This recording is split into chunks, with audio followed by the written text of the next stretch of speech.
Ah, vous êtes là? Je ne vous avais pas vu. Qu'est-ce que vous foutez chez moi? Non mais dégagez! J'ai pas mal de chroniques sur ma chaîne YouTube. Il y a les tests de jeux vidéo. Si, je teste des jeux. Les chroniques de ZXPQ03 qui me permettent de parler des parutions récentes.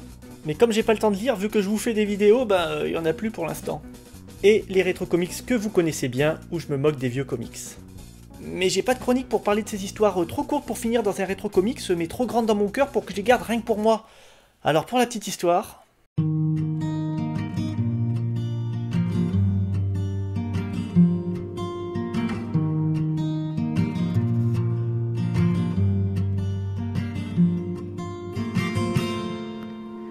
I woke up and down the steps I ran into your arms. Aujourd'hui, on va parler d'une histoire un peu particulière.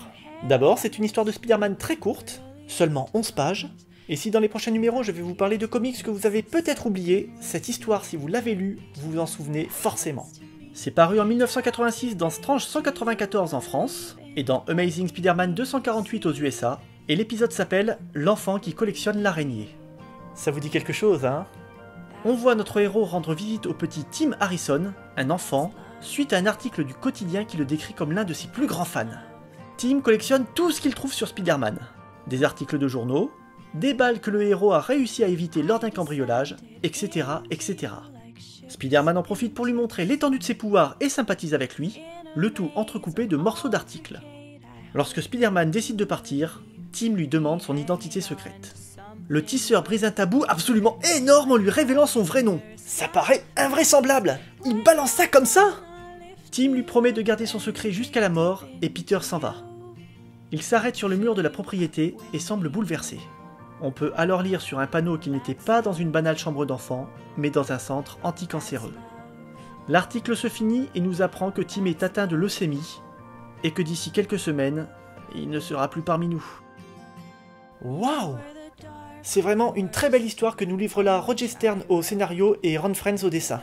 C'est les mêmes qui s'occuperont de Thor quelques années plus tard, notamment lors de son combat contre les Célestes.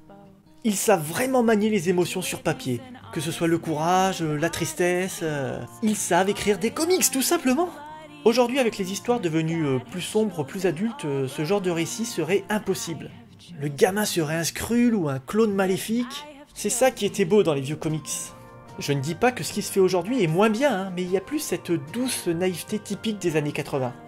Voilà, c'était pour la petite histoire. Merci d'avoir regardé cette vidéo, c'était un peu le pilote, donc n'hésitez pas à me dire ce que vous en pensez dans les commentaires. N'hésitez pas à partager sur les réseaux sociaux, et je vous donne rendez-vous pour un prochain numéro.